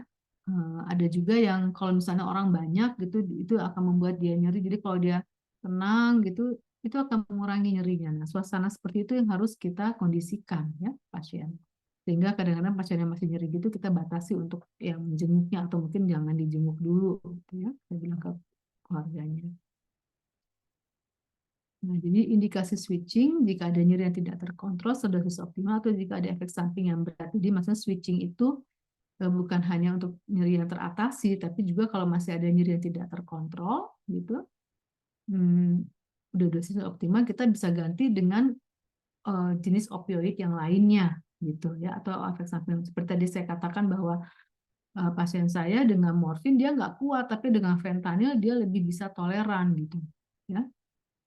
Jadi walaupun misalnya morfinnya dia bisa teratasi gitu tapi dia mual-mual gitu dia muntah ganti dengan fentanyl ternyata dia bisa lebih toleran nggak mual-mual itu kita bisa ganti jadi bukan untuk yang jadi saya katakan misalnya IV ke ini ke mana ke oral gitu tapi juga bisa untuk yang belum terkontrol kita ingin switching ke yang jenis lainnya.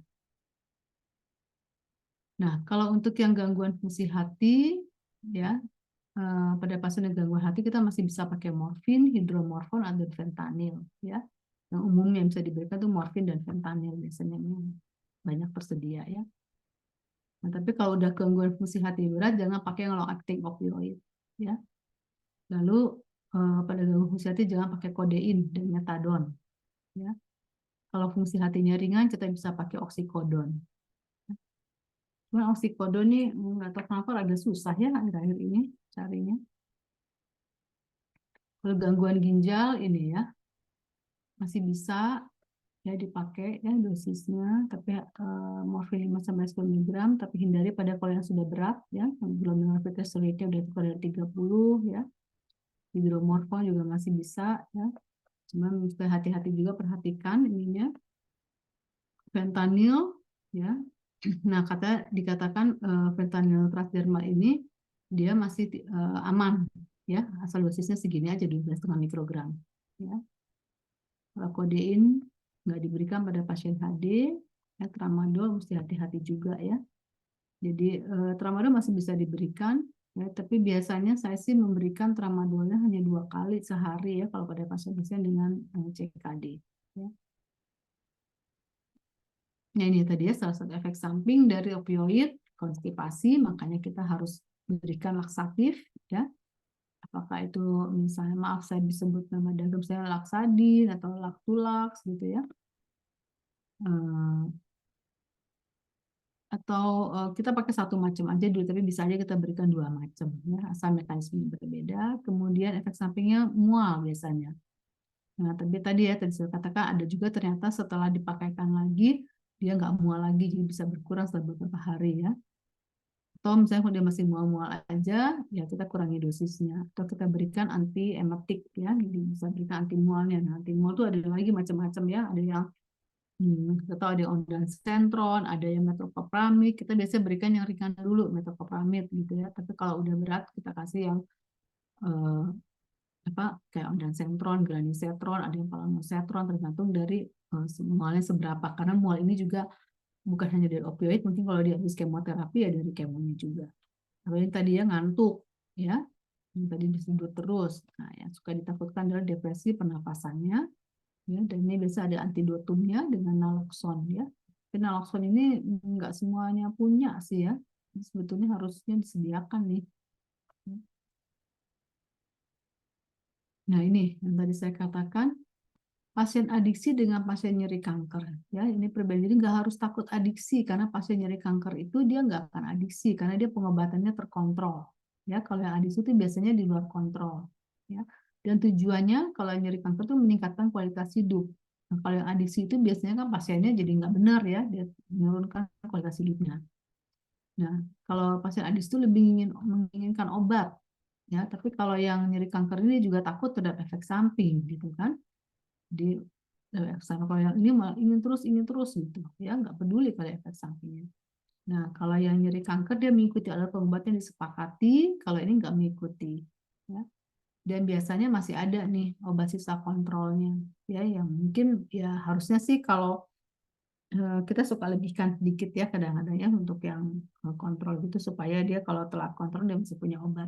Tapi kalau yang ini tidak memiliki obat sisa dan selalu mempunyai cerita. Cerita itu artinya ya ada aja alasan dia apa. Itu contohnya pasien adiksi ya. Di pasien ini kanker itu jangan khawatir ya. Nah ini yang tadi breakthrough cancer pain. Jadi kita kan nyeri yang persisten ini harus kita atasi dengan baik. Gitu ya. Jadi namanya around the clock medication. Ya. Nah, kalau yang breakthrough pain ini nih suka timbul. Jadi tiba-tiba aja gitu. Bisa 3 sampai 30 menit, bisa 1-4 kali per hari. Nah, saya biasanya suka melihat nih ya breakthrough pain kalau kan kita nggak selalu di rumah sakit, kebutuhan dia untuk memberikan breakthrough pain ini berapa kan, jadi ada nih contohnya lah misalnya suka pakai fentanyl injeksi gitu ya. Nanti saya lihat aja di catatan perawatnya. Waduh, dia masih 3 kali ya ini ya. Tapi itu breakthrough pain. Saya tanya gini, kalau misalnya tidak ada breakthrough pain ini, sebetulnya nyerinya, iya enak, udah oke katanya gitu. Udah oke dengan segini. Cuman ya ini aja breakthrough pain ini gitu. Jadi dia nyeri spontan aja, nggak tahu triggernya apa. Gitu ya, triggernya nggak tahu. Dan unpredictable biasanya ya. Kalau predictable mah mungkin yang tadi apakah habis makan, tapi biasanya sih enggak ya gitu ya. Tiba-tiba aja dia muncul gitu. Nah ini yang masih kita suka sulit atasi ya. Nah ini manajemennya. Jadi mungkin kita meningkatkan katanya ya around the clock yang tadinya dosisnya di sini gitu ya, around the clock medicationnya mungkin kita tingkatkan kayak supaya dia lebih ke atas lagi supaya nggak ada breakthrough pain ini ya. Jadi pakai strong opioid atau immediate release gitu ya. Tapi immediate release ini juga ada juga pasien pakai immediate release ini nggak pengaruh juga katanya, apa mungkin dosisnya ya gitu. Terus kita juga harus yang rapid onset time ya tentunya ya. Terus kalau pasiennya dirawat ya baiknya pakai yang IV aja. Nah, makanya ini dibutuhkan yang sublingual atau yang masuk atau inhale. Cuman sayangnya nih di kita nih, saya kemarin nanya yang oksinorm itu yang 15 itu ternyata udah recall gitu ya. Artinya ada efek samping yang nggak baik dari situ. Dan memang katanya morfin lebih disukai untuk breakthrough pain. Tapi ada juga pasien yang nggak bisa pakai morfin gitu ya. Misalnya pakai fentanyl aja. Gitu. Nah itu lah ya.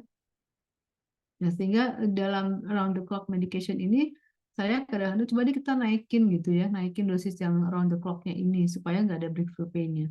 Tapi ada juga udah begitu, tetap aja tuh dia masih ada breakthrough pain gitu ya. Itu yang menjadi tantangan buat kita.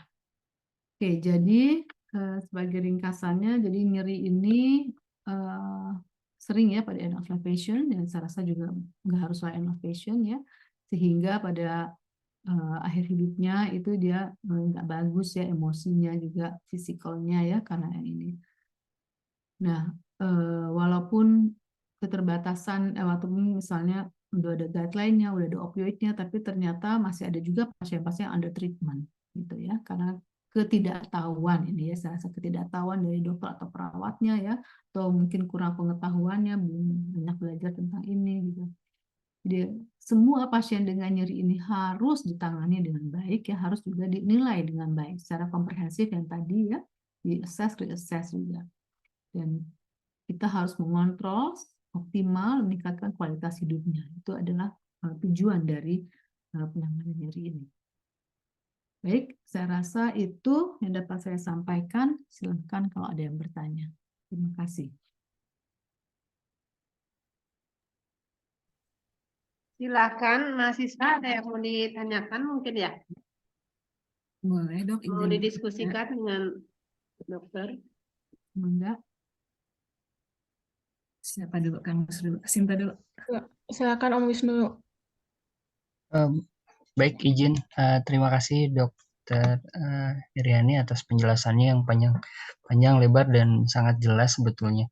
Cuman ini berdasarkan pengalaman aja ya dok ya, dan berbagai kondisi yang ada di Indonesia. Kalau kita cermati memang sebetulnya pelayanan paliatif care ini atau termasuk juga manajemen nyeri harusnya terintegrasi ya, baik di lingkungan rumah sakit maupun tadi hospice ataupun di rumah. Tapi sistem sepertinya belum mendukung ke arah sana. Makanya mungkin tadi dokter juga menyinggung mengenai BPJS yang agak sulit juga ya dok ya. Karena memang untuk di rumah itu kan tidak tercover.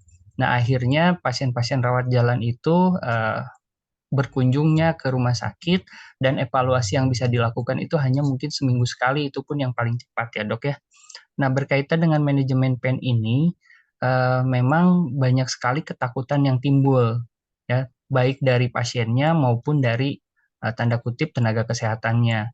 Kalau kita lihat sekarang manajemen pain ini, kalau dari pasiennya mungkin karena sama ya, ada stigma untuk takut kecanduan, takut segala macam, dan dari dokternya juga berkaitan dengan peresepan opioid itu kadang-kadang ada parnonya juga ya dok kalau kami lihat gitu ya.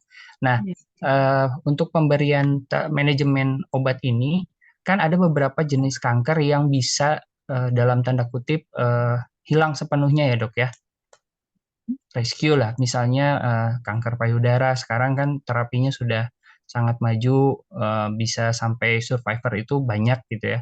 Dan tapi untuk manajemen pain-nya kan itu tergantung dari masing-masing karena konsep nyerinya kan konsep nyeri itu subjektif ya dok ya. Ada yang ambang batas nyerinya tuh sangat rendah dan ada yang tinggi. Nah untuk pendekatan yang rendah ini yang bagaimana caranya kita mendekati untuk manajemen pain-nya di rumah dengan berbagai keterbatasan yang ada sehingga tidak menimbulkan adiksi tadi. Karena kalau misalnya di rumah sakit mungkin terkontrol untuk pemberian terapi. Tapi kalau di rumah ya sekarang kebanyakan yang diberikan ya tadi mungkin paracetamol atau asam mefenhamat, kadang mentok-mentoknya di dextrometorphan, metrofen kalau saya tidak salah. Jarang sekali meresepkan untuk tramadol. Tapi di rumah itu kadang-kadang ya masih banyak juga yang memang tadi seperti ada back pain-nya, gangguan sampai gangguan tidur maupun gangguan aktivitas yang lainnya. Gimana kita untuk mensiasati seperti itunya dok itu pendekatan untuk manajemen pain-nya. Terima kasih sebelumnya, mohon maaf. Iya, terima kasih ya, bagus pertanyaannya. Ya, jadi memang eh, ini kita melihat kalau dia bukan end of life care ya, jadi dia masih menerima kemoterapi gitu ya. Lalu ada perbaikan. Nah, sebetulnya dengan kemoterapi ataupun apa yang dia radiasi misalnya itu sebetulnya bisa juga mengurangi nyerinya gitu ya. Tergantung sekarang nyerinya di mana. Tadi Anda bicara misalnya nyeri kanker payudara. Nyeri dia di mana? Kalau dia bone pain dan itu kan disebabkan oleh metastase tulangnya, ya artinya dia kan mungkin perlu radiasi untuk mengurangi nyeri. Atau dia pakai apa yang tadi zoledronic acid atau ibandronat ya, jadi artinya golongan bisfosfonat yang memang untuk metastase tulang. Dan itu bisa mengurangi nyeri walaupun tidak sekali infus lalu hilang nyerinya, itu enggak, perlu beberapa kali gitu ya. Atau mungkin dia perlu yang pakai nuklir ya, ada samarium. Jadi yang penting adalah asesmen nyeri tadi, dia masuk ke skala berapa. Nah, kalau Anda bilang tadi hanya 1 sampai 3 kan ringan, itu nggak perlu opioid kan, gitu ya. Itu cukup dengan yang Anda tadi katakan pakai paracetamol atau dextromethorphan atau misalnya asam mefenamat, itu kadang-kadang masih bisa. Tapi kalau misalnya dia tidak teratasi, udah masuk skala berapa nih? Jangan-jangan memang skalanya seperti tadi slide yang saya kemukakan bahwa yang tadinya nyeri ringan lalu menjadi nyeri yang sedang, sehingga dia memerlukan opioid. Nah, kalau sudah begitu, memang sebaiknya harus konsultasi kepada dokternya dan untuk meminta resepnya. Mungkin minta resepnya langsung sekaligus 1 bulan aja. Kalau ini pasiennya bisa beli sendiri gitu ya. Kan kalau tramadol asal dengan resep obat generik kan ada ya. Nggak terlalu mahal juga kan kalau tramadol ya. Tapi kalau dia BPJS dan hanya memang tergantung BPJS, yang mau tidak mau tadi kita siasati dengan keluarganya saja gitu. Yang di RSAS tuh ada sebetulnya polipaliatif ya gitu. Jadi dia kita bisa datang ke sana dan dia pakai BPJS itu bisa gitu. Polipaliatif masih bisa dan itu kita bisa berikan. Tapi ya tetap hanya seminggu sekali gitu. Nah sekarang untuk paracetamol itu dosisnya berapa? Kan itu bisa sampai 4 gram kan tadi ya, tergantung dari fungsi hati dan usianya juga. 4 gram artinya bisa 8 tablet per hari. Jadi kita bisa berikan dia 2 sekaligus yang 500 miligram dan itu bisa 4 kali. Itu kalau mungkin yang biasanya diberikan 3 kali 500 kan gitu ya, hanya 1.500 kan. Nah, mungkin kita bisa berikan 3 kali 2 tablet. Jadi artinya 3 kali 1 gram. Masih boleh, tapi jangan lupa untuk memeriksa SGOT, SGPT-nya. Itu ya. Jadi coba dulu dinaikkan dosisnya ya sampai dosis 3 gram dari paracetamol, mungkin bisa membantu. Dan biasanya saya suka kombinasi gini, kalau misalnya dia nyeri ya, kita berikan paracetamol tiap 8 jam. Nah, di tengah-tengahnya itu kita berikan misalnya asam mefenamat atau dextromethorphan yang 2 kali sehari. Jadi artinya di antara pemberian interval paracetamol itu dia masih bisa di tengah-tengahnya pakai yang lainnya. Jadi jangan bersamaan gitu. Jangan bersamaan waktu pemberiannya. Jadi artinya dia ada obat nyeri. Itu salah satunya. Ya, jadi Ya. nggak ada masalah ya dok ya, yang tidak ada tadi mungkin seperti dibilang tidak ada yang namanya adiksi maupun adanya ceiling untuk nyeri ini gitu ya. Karena yang sering ditemukan ya mungkin dengan kondisi yang sama nyerinya itu akan berbeda karena tadi yang subjektif itu mungkin ada skalanya 1 sampai 3 dengan kondisi yang sama tapi ada juga yang sampai 7. Nah, tapi ya itu yang diberikan itu obat maaf ya dok ya, karena yang pemberian terapi obat itu kadang kan beragam juga ya, baik apakah itu dari penyakit dalam ataupun mungkin dari pembedahan ya, dokter onkologi misalnya bedah onkologi seperti itu. Dan beberapa pasien yang saya temukan memang kadang mengalami nggak ngaruh, saya dikasih dextromethorphan juga katanya boleh nggak dinaikkan, boleh nggak seperti ini. Itu yang banyak menjadi pertanyaan yang timbul, apalagi evaluasinya kan kalau pasien rawat jalan itu di kemungkinan paling cepat pun hanya seminggu sekali. Makanya mungkin tadi ya terima kasih dok untuk penjelasan atas adanya, tidak ada yang namanya ceiling ataupun tidak ada yang namanya adiksi. Jadi yang penting pasiennya mungkin lebih nyaman dan bisa menjalani kehidupannya lebih optimal ya dok ya. Begitu aja Tapi dok, itu terima kasih. opioid ya. Maaf, yang kalau ceiling effect dan adiksi itu untuk opioid ya. Untuk Eh, opioid ya dok ya. Tapi kalau untuk ini nggak perlu gitu ya. Kalau untuk dosis obat-obat yang non opioid itu tetap memperhatikan dosis maksimal. Baik dok. Ya, Terima kasih dok. opioid pun juga harus diperhatikan fungsi hati dan fungsi ginjal. Jadi itu harus selalu rutin dilakukan ya. Ya, mungkin yang agak ditakutkan yang tadi itu dok, untuk takutnya ada adiksi untuk pasien-pasien yang kemungkinan ada kemungkinan untuk sembuhnya tinggi gitu misalnya. Nah, jadi dia tuh udah takut aja ntar kalau walaupun saya sembuh dengan saya survivor gitu ya, survivor dari kanker ini, tapi karena saya sudah terbiasa dengan opioid ketika menjalani terapi, saya takutnya itu akhirnya dia menghindari untuk itu dan kenyamanan hidupnya jadi terganggu. Itu aja sih dok yang jadi concernnya. Terima kasih dok untuk penjelasannya. Ya. Izin bertanya dok. Ya. Saya kan kemarin membaca dari buku tentang penanganan paliatif pada pasien dengan kardiak ya dok ya, dengan penyakit jantung. Di sana disebutkan bahwa salah satu cara untuk mengatasi dyspnea atau sesak napas itu dengan pemberian opioid. Apakah memang benar bisa dilakukan pemberian opioid dan seperti apa dok? Itu saja, terima kasih.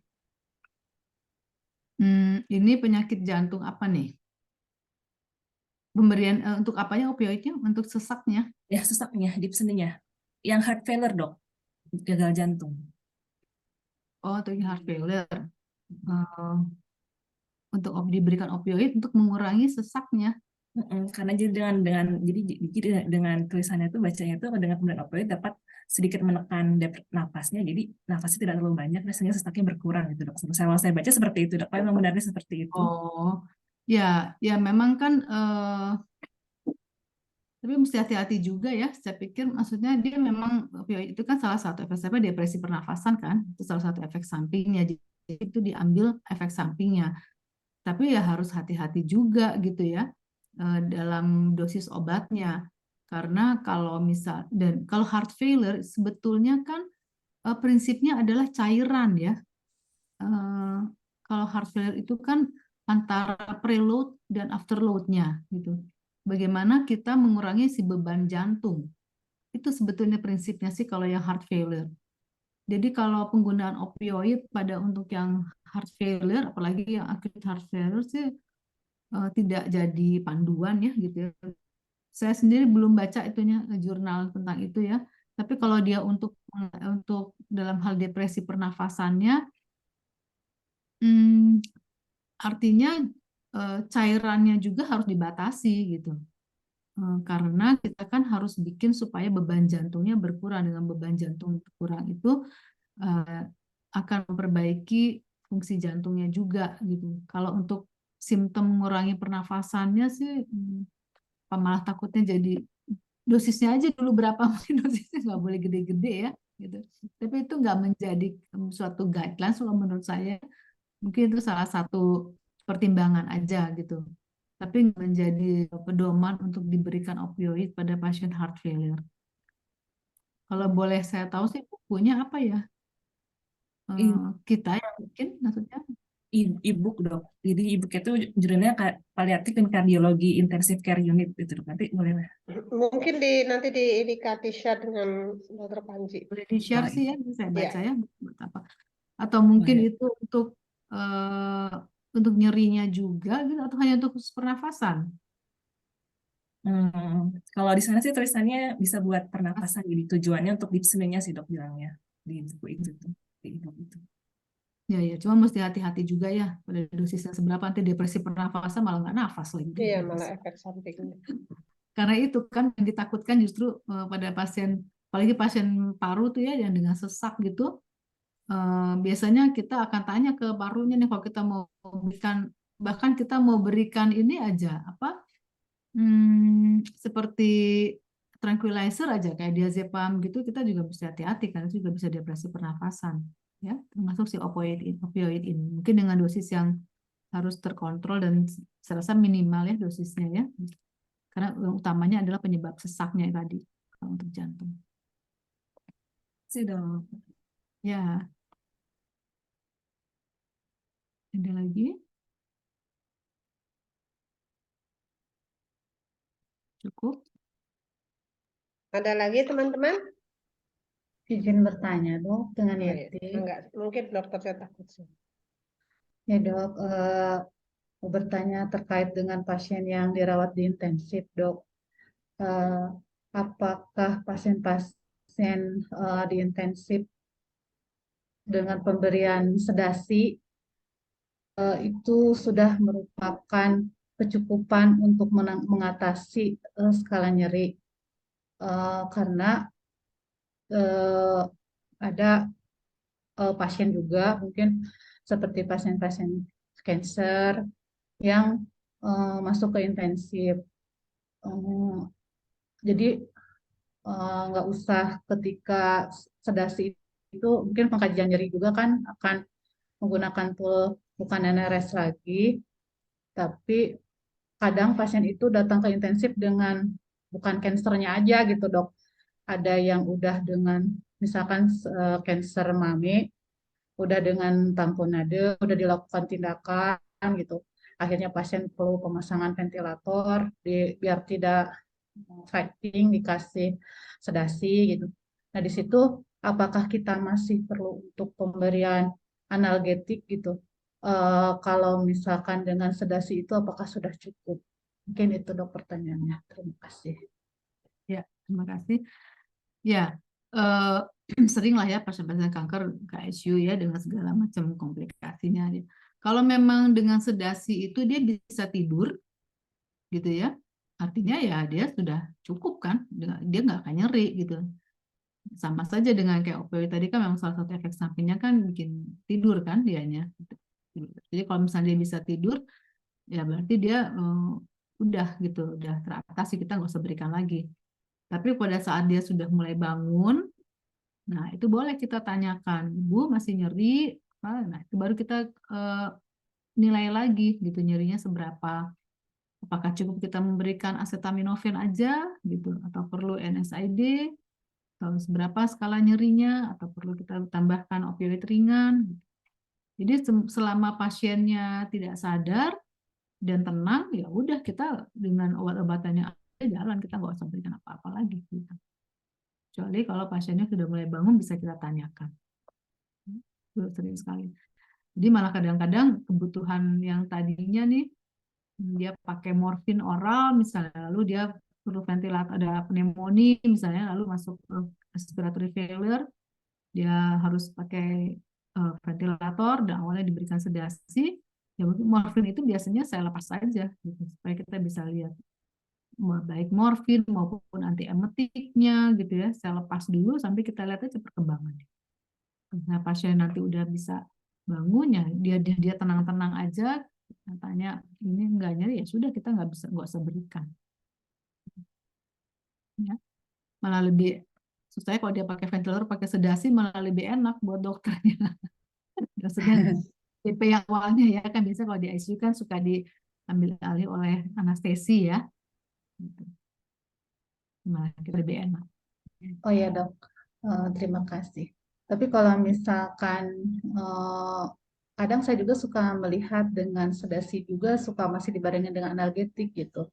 Jadi saya pikir pasien-pasiennya kalau secara umum bukan cancer juga, bukan paliatif juga, kalau pasien dengan perawatan di intensif itu jadi bertanya apakah dengan sedasi itu cukup, tidak perlu dengan analgetik gitu. Tapi ada beberapa dokter tuh yang mengatakan ya sedasi harus dibarengi dengan analgetik gitu. Kasihan pasien terpasang ETT juga sakit, terpasang alat banyak juga sakit gitu kan. Tapi ada beberapa sejawat dokter juga yang cukup dengan sedasi, yang nggak usah kasih analgetik dengan kondisi pasien tenang. Itu seperti itu dok. Jadi Ya. persepsi saya tuh seperti ya bingung juga gitu. Ya sekarang kita lihat kondisi pasiennya aja. Kalau pasiennya bisa tidur tenang dengan sedasi tanpa analgetik, ngapain kita pakai analgetik kan? Kalau misalnya pasiennya masih ada ya misalnya dia nggak tapi masih mengernyutkan gitu ya, mengernyutkan dahinya gitu, mungkin dia masih nyeri atau ya mungkin perlu, oh, berarti dia nyeri nih, kita perlu gitu. Jadi lihat dari kondisi pasiennya aja. Tapi selama dia masih bisa tidur tenang tanpa analgetik ya nggak perlu gitu. Sedasi aja. Terima kasih, Dok. Hmm.